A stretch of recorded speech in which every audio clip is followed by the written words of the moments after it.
And we are live. How is it going, everyone? Good. How you doing, Savannah? Doing good. It's raining in Seattle as it should be. We're back to normal. Thank goodness. No sun to spook me today. So feeling good. Feeling good. Are you guys getting snow on the other side of the country? Or I guess midpoint of the country? And No what it's snow like? here in Chicago. It's been pretty wet this week, lots of rain. I think we have Mhm. snow in the forecast though, so not looking forward to that. What about you, Connor? And then here in DC, it's like the weather's all up and down, so it's like just ruining my allergies. Honestly, it's like Oh freezing then no. hot. You know what I mean? So I can't tell if it's a cold or what, but we're fighting. Is it spring? Is it not? We're Yeah, not quite yeah. sure. Yeah. All right. Well, let's get going. Welcome to the Keys to AWS. Oh my gosh, let me just completely botch the title my first time hosting. That's perfect. Welcome to the Keys to AWS Optimization, the show where we share concepts, stories, and solutions to help you unlock your spend at AWS. My name is Savannah Jensen. I am a customer enablement specialist here at AWS, and we're going to stuff a little break today. And I've got Connor and Andrew with me today as well. We're doing a little CES takeover, first all CES Twitch show, so pretty excited about that. Connor, do you want to introduce yourself? Yeah, absolutely. And thanks for having me, Savannah. It's great to be here. My name's Connor Murphy, obviously. I'm a customer enablement specialist here at AWS.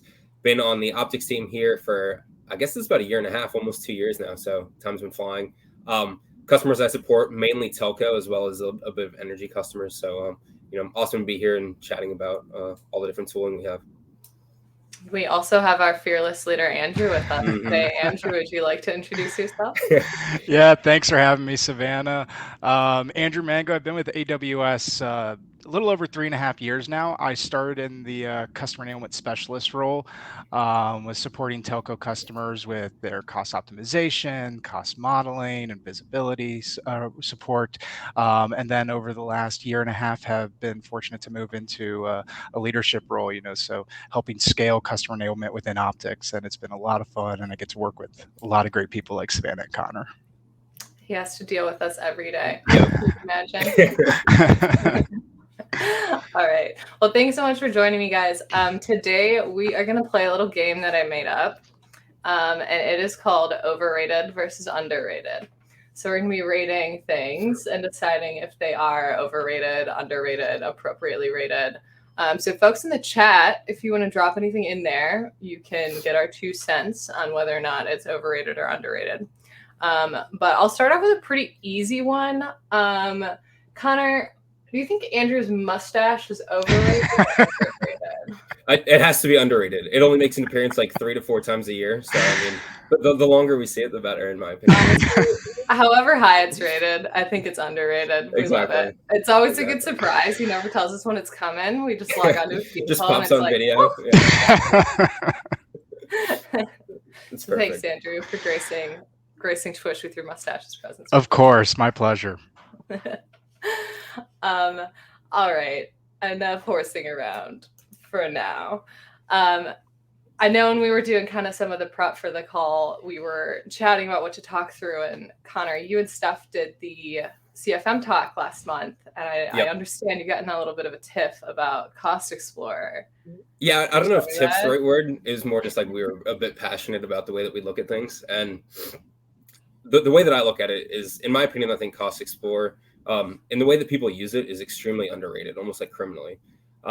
I love it, particularly for people just getting started in CFM, just because it's a little bit easier to kind of wrap your hands around what does my cost look like, how are things being metered, and how can I actually like filter and get better views on it.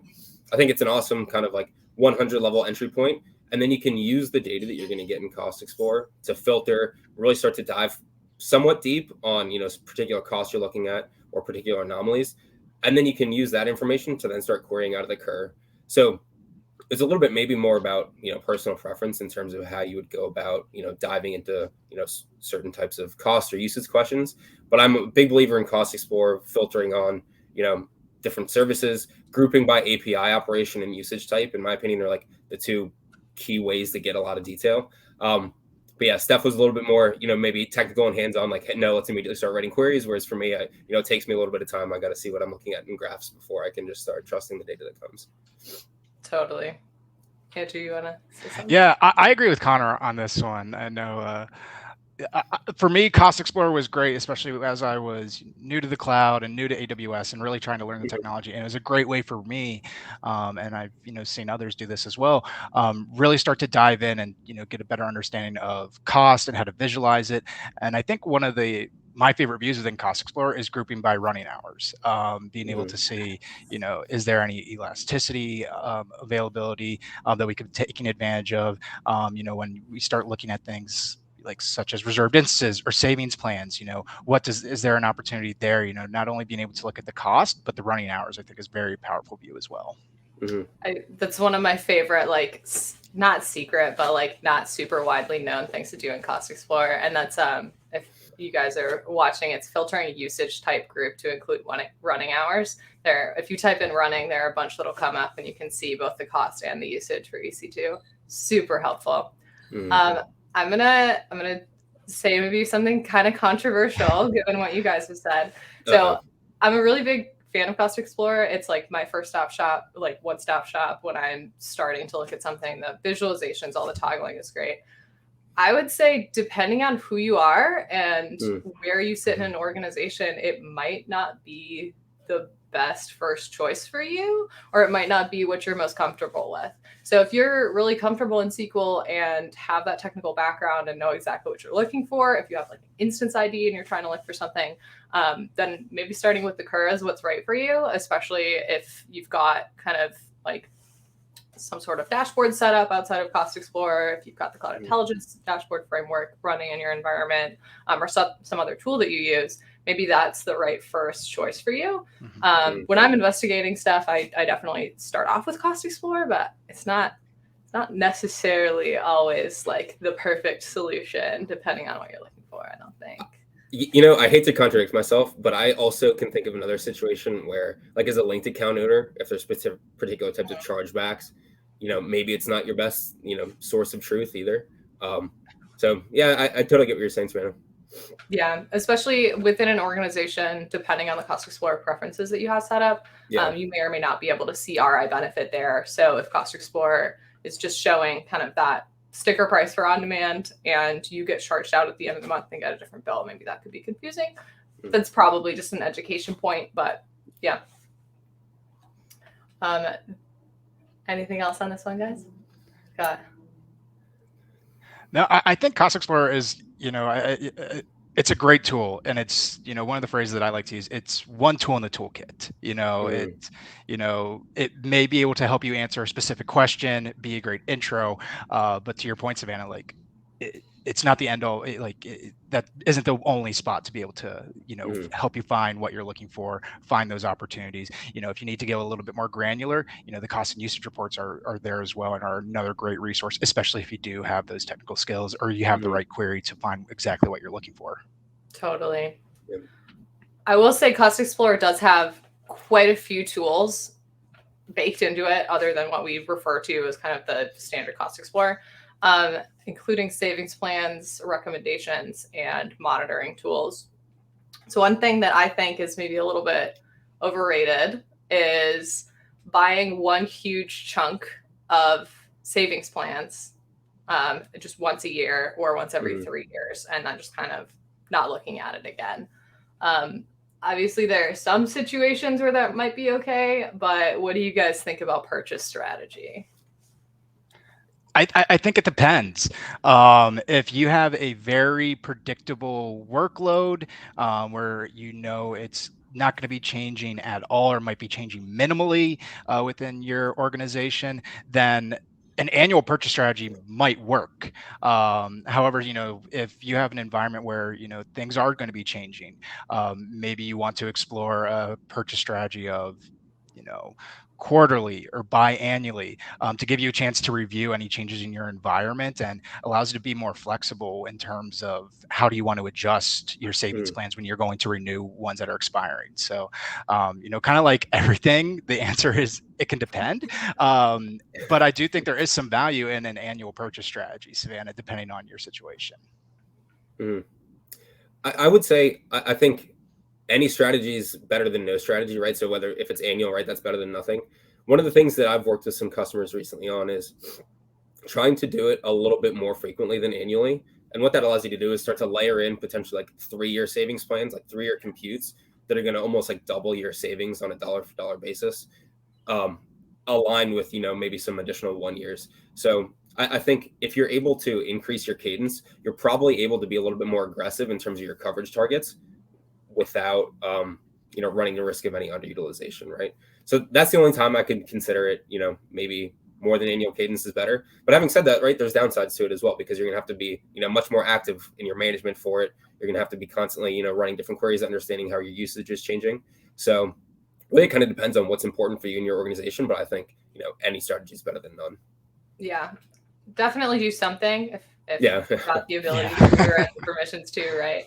I just think like a monthly or quarterly purchase strategy lets you be so much more agile, exactly like you guys said. So if you have a chunk of savings plans coming off the books every month and you have a peak event during a month, you can purchase a larger chunk that month knowing that some are going to fall off. So you're not risking that under provisioning. And it really just lets you kind of get more coverage and be more flexible. If you're using compute savings plans too, you do still have to look at the recommendations tooling and think about kind of what the commitment level has to be. But I guess it depends a little bit on what you're purchasing, right? If you're purchasing very specific instant savings plans, that's going to be a lot of analysis every month. But if it is a compute savings plan and you're just kind of doing a blanket one, it's not as much analysis as it could be. I think making sure that you have a cadence, especially if there's like an approval involved with those purchases, is a big one. But I've got a couple customers who use a monthly strategy and it just works so well for them. And they have such high coverage all the time. So it's great. I'm converted. And I'm kind of curious from your perspective, Andrew and Savannah, have you seen customers like determine their strategy by leveraging, coverage budgets? For example, like anytime our coverage drops below a certain threshold, this is when we'll, potentially look at more. Or no, have you seen it more on the kind of set cadence on monthly or quarterly? So I haven't seen anybody use the coverage budget like specifically and only that to decide when to purchase. But I do have customers, I think most of my customers at this point have coverage budgets that they use as like an alert of when to look at something. The other thing that you could do is if your true coverage target is, let's say, like 75%, I've seen folks do a coverage budget for like 80% and 90% and like all the way up. So you can kind of see as it comes down. And one is that first warning. And then the second one is like, okay, we got a meeting on the books. We're doing our analysis and we need to get it before it hits the third one. Does that make sense? Oh, totally. Yeah. And I think, to budgets, I think budgets is another great tool. I think that's, a great call out. Budgets is definitely one of my favorites. Beyond just coverage is utilization as well. And I think if you do have a purchase strategy, that is, as Savannah was saying, monthly or, one that is more than once a year, being able to track your utilization to help you determine, should I be renewing at this level? Do I need to be renewing at a different commitment level? I think that's also a very, very powerful tool that does live within Cost Explorer as well. But, getting those notifications from budgets, I think can be extremely powerful as it relates to the health of your RI and savings plans fleet. I love budgets, big budgets fan. The only time that I've seen budgets maybe not be as useful is when folks get overexcited about it and not super thoughtful at the first go, and then everybody just starts getting 20 emails a day.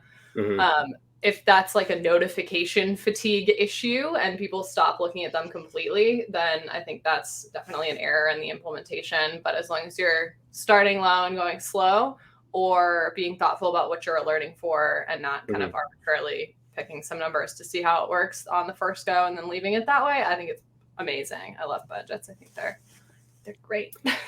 No, I totally agree. And one of the things that I've seen, at least from some customers, is they're almost hesitant to start using budgets because they don't know what budget to set.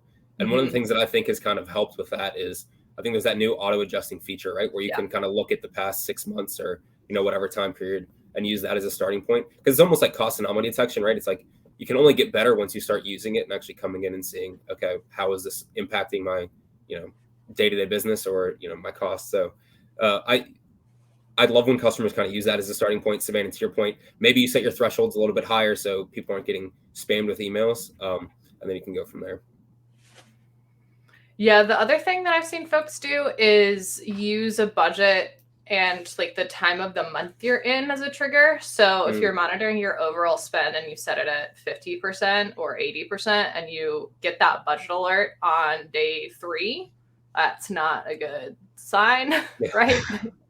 So just kind of the timing of when it hits you versus where you are absolutely on the threshold is really meaningful too. But lots of clever ways to think about them. Definitely. All right, we've got some. We got some comments in the chat. Okay, here's one. Writing your own Kerr query. Oh man, I can start with this one. Yeah. Admittedly, like I am not great at writing, SQL queries. If I have a query that has been pre-written, such as, going to the well-architected labs and having to adjust it a little bit, then that will be my go-to. That being said, if you know exactly what you're looking for, you're leveraging the right fields within the cost and usage report, I think it can be very powerful to get, a customized query. But it does take some time to build up that confidence level. And I think that can be a great strategy when you're starting out with the cost and usage report, is writing some of your own queries to become more familiar with the cost and usage report. However, my personal preference is to use a pre-existing query and adjust it as needed. But I know that's not. I know some people that's not what they prefer. Connor, I'll let you look in. No, yeah. Like you're gonna say something. No, I mean, I know we were talking about this earlier, and maybe I shouldn't disagree with Andrew too much on it. No, I'm kidding. But I'm honestly a big, I love writing my own queries. I'm not good at it by any means. A lot of times what I do is I just take the queries as starting points from, the well-architected labs links here. But like, if you're starting to learn and really kind of trying to put the time into learning SQL, I think it's a great way to do it. Just do like select stars, just see the information that's getting pulled as you write your queries, and map it back to what you're seeing in Cost Explorer is kind of the way that I tried to learn and teach myself, just like, what does this information actually mean? I think the other reason I like writing my own queries is because I'm more comfortable working in Excel. So writing a query, maybe a little bit more than I actually need, pulling all the data in Excel, mapping it back to Cost Explorer or invoices, just to make sure that I'm pulling the right level of information, and then using that to kind of understand what each column actually represents so that I can further refine them going forward. So I think, Andrew, I totally agree with you. It's like, it depends on where you are. And obviously me, like having taught myself a little bit of it, I prefer to write my own.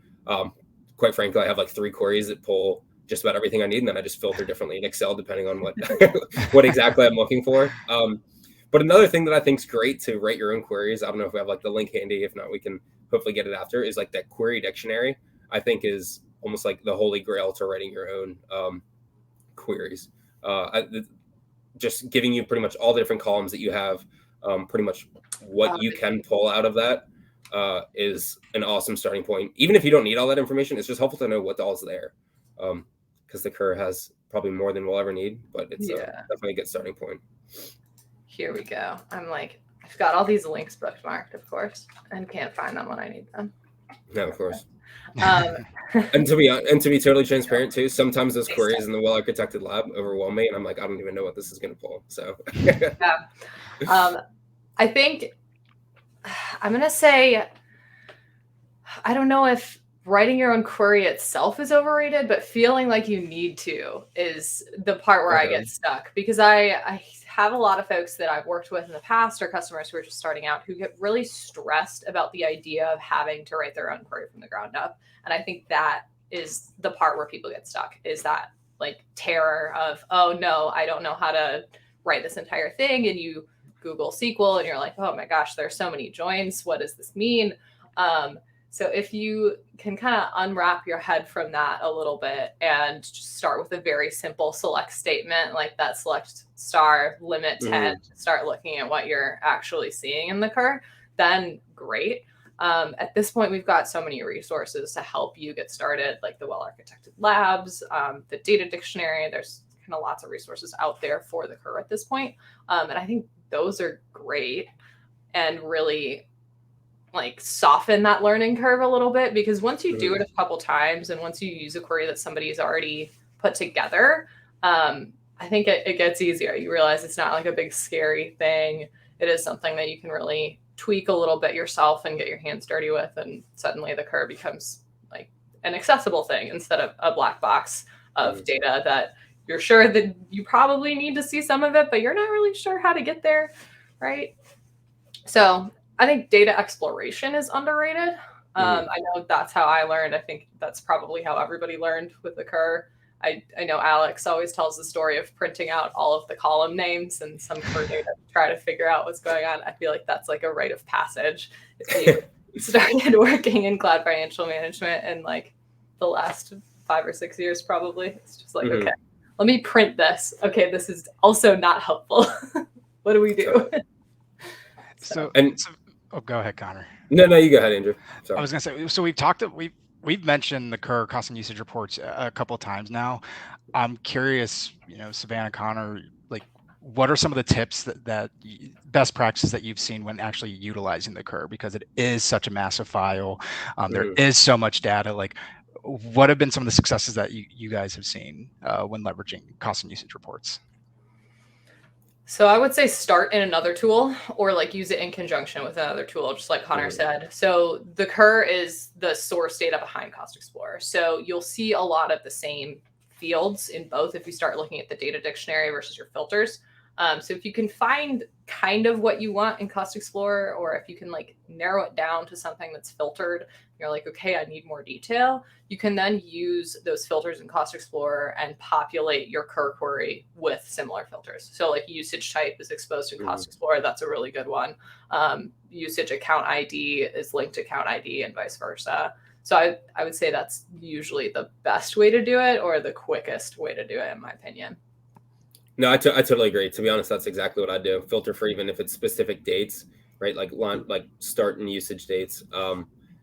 That's awesome. Service, all those kind of things. But I think even like before you do that, with the Kerr, like you'll want to make sure that you have certain things enabled. Like for example, resource IDs within the Kerr. I think it's like hourly granularity, right? To make sure that you can actually get down to that start time. Make sure that the Kerr is overwriting itself, right? Just different things like that to make sure that you're actually able to get the most out of the data. Because there's actually been times where, I've been working with the customer trying to pull different resource costs, and they don't have resource ID enabled. And then I'm like, okay, we kind of got to go and, start this over a little bit. But so I'd say even like before you start getting into it, just make sure that it's set up correctly with as much information as you can get. All right, we got a really, really topical one, guys. I would say this is incredibly underrated. Connor, what would you say? Yeah, totally agree. Maybe every day is a bit aggressive, but it's totally underrated. Maybe Monday, Wednesday, Friday type thing. Who knows? I think this is it's overrated. Not everyone drinks the same coffee. Some people like it black. Some people just like a shot of espresso. Some people don't drink coffee. It can be a dangerous path. Are you saying you wouldn't learn what we like? Oh, I have it written down. We can start a quick talk. Yeah, quick talk. Excel sheet of everyone's coffee order on the team. Excuses. All right. We're coming to the end of okay, one more, and then we got our wrap-up question. Trusted advisor. What do we think? I've got a thought. You start, Savannah. I'm curious to your perspective. So I think Trusted Advisor has a lot more diversity of data outside of just the billing space, because it didn't start as a billing tool. It is something that, like, by definition, expands over many other aspects of AWS and flags security things and kind of tells you holistically what your environment looks like without just looking at the billing space. So I think that is awesome. And for a lot of technical users and kind of more technically focused stakeholders who maybe don't work with the billing side and billing data every day, it's great and gives you that like window into optimization. That said, if you are deeply in cloud financial management, you're likely going to use it as a jumping off point and then go to the rest of the billing tools and kind of use the resources that we've talked about today already to dive in a little bit deeper and get those actually actionable insights and kind of help with optimization. So depends on who you are is my answer for that one. I'd agree with you. I think a lot of times when I think of trusted advisor for like a CFM perspective, looking for optimization opportunities, I think a potentially different tool that you could use and get a little bit more information would be like a compute optimizer. Obviously, it's going to cover different types of resources, but I think that at the end of the day from CFM, that's probably what you're looking for, right? It's going to be like idle resources, potential areas you can right size. So I agree. I think trusted advisor obviously has way more to offer than just, hey, what resources are idle or et cetera. But from a billing perspective, I generally use others. Yep. Yeah, I would agree with that. The amount of information in Trust Advisor is fantastic. If you're looking specifically, at that billing, that usage, that billing and usage data, I think there are some other tools that you can leverage as well, in addition to Trusted Advisor. It should be, a complement within the suite of tools that you're leveraging when you're managing your AWS footprint. Yeah. One tool in the toolkit. One tool in the toolkit. I really like that because it's almost like similar to right sizing within Cost Explorer, right? It's like that's a tool in the toolkit, but I'd also then use that information to pull like compute optimizer again, or even CloudWatch metrics, right? So you're right, it's like they all add up to something great, even though individually it depends on kind of what you're trying to solve for. Exactly, one niche thing. It's not just one single hammer. There are lots of tools in that toolbox. All right, we are coming to the end here, so we got about 4 minutes left. Before we head out, what's everybody's most underrated tool? What do you think is most underrated or most underrated resource for dealing with AWS spend? So I know we chatted about this, and I might be cheating because it's not like a tool in itself, but I think one of the things that's extremely underrated is just how many different S3 storage classes there are. Yes.